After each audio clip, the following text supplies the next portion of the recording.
৫৫তম বার্ষিক মিলন মেলা ও উৎসব সুমতিনগর তরুণ সংঘের পরিচালনায় এই মেলা হয়ে থাকে।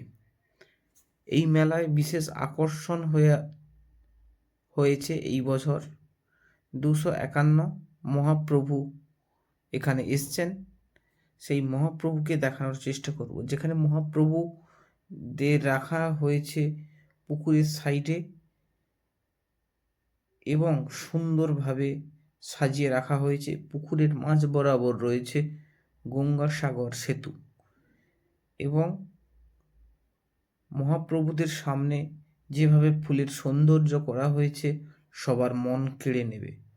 এই জায়গায় মহাপ্রভু দেখানোর চেষ্টা করব, সবাই ভিডিওটি দেখতে থাকুন। এই মহাপ্রভু কিন্তু নিয়ে আসা হয়েছে নন্দীগ্রাম থেকে। মহাপ্রভু এসছেন, বিশেষত থাকছে পুকুরের ওপরে কিন্তু ভাড়া করে এই মহাপ্রভুদের রাখা হয়েছে, পুজো অর্চনা হবে এবং সরস্বতী পুজো, গঙ্গা পুজো এবং মহাপ্রভুর পুজো এবং মনসা মায়ের পুজো অর্চনা এখানে কিন্তু অনুষ্ঠিত হবে। রয়েছে 10 দিনব্যাপী বিভিন্ন রকম অনুষ্ঠান, সাংস্কৃতিকমূলক প্রোগ্রাম থাকছে এবং নরনারায়ণ সেবা। 10,000 মানুষের নরনারায়ণ সেবা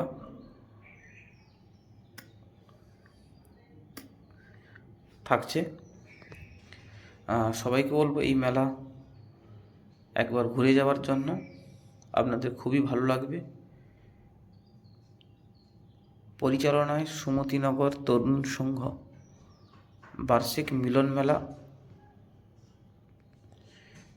যে কথা বলছিলাম, সরস্বতী মা এবং গঙ্গা মায়ের ছবিও রয়েছে। মায়ের পূজা অর্চনা মূর্তি রয়েছে, এখানে কিন্তু পুজো অর্চনা হচ্ছে, সরস্বতী পুজো হচ্ছে এবং গঙ্গা মায়ের পুজো আগামীকাল পরিসমাপ্তি হয়েছে।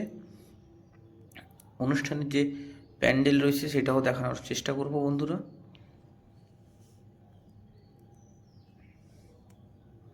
ভিডিওটি ভালো লাগলে লাইক, শেয়ার, কমেন্ট করতে ভুলবেন না এবং কে কোথা থেকে ভিডিওটি দেখছেন সেটা কিন্তু অতি অবশ্যই কমেন্টে জানাবেন। দারুণভাবে কিন্তু সজ্জিত হয়েছে এই পুজো মণ্ডপ। এই পুজো অর্চনা পাশেই রয়েছে মনসা মায়ের মন্দির, সেটাও দেখানোর চেষ্টা করব। ঐতিহ্যবাহী মনসা মায়ের মন্দির এখানে রয়েছে, এটা স্থায়ী মন্দির। এই স্থায়ী মন্দিরে মায়ের পুজো অর্চনাও হবে।